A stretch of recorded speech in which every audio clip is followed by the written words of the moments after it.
Տիկին Ռուզանա, մեկ հստակ է հանրությունը ձեզ վերջին շրջանում քննադատեց $50,000 Հերմես պայուսակ։ Ես ձեզ ասեմ քնարի ջան, ես ձեզ ասեմ իմացեք։ Իմ բոլոր պայուսակները, իմ գեստների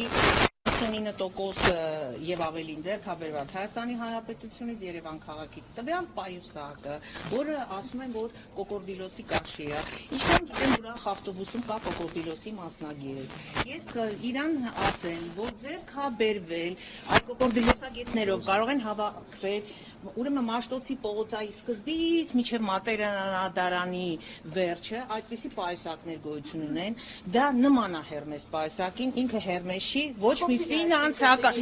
գրածել չի, չի այդպես հավատան։ Հերմես էլ չի գրած վրան, ինքը ձեռով նման է Հերմեսի։ Հաստատ կոկորդիլոսի չի, Երևան քաղաքից է ձեռք բերվել, ֆինանսական, գեղարվեստական, անտիկ, որևէ նշանակություն չունի։ Գիտեք, այսպեսի մի հատ հաղորդում կար, մոտենում են մարդկանց, նայած կլինեք, ասում են ինչ արժի ձեր կոշիկը, ձեր պայուսակը եւ այլն։ Իմ այդ լուքը, կարմիր եւ այլն։ Ուրեմն, քանի որ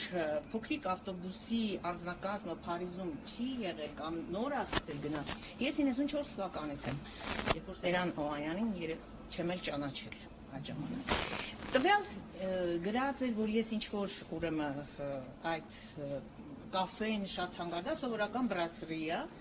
երևի գնային քաղաքականությունը շատ չի տարբերվում մեր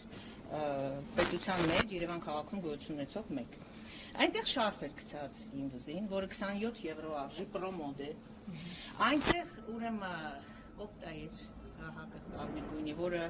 չեմ հիշում մանգոյա կամ մորգանա, 30 քանիսից մինչև 50 քանի եվրոյի կարգի է, իսկ թիշորթը ինչ մայք անդորսիրտ էր, սովորական կարծեմ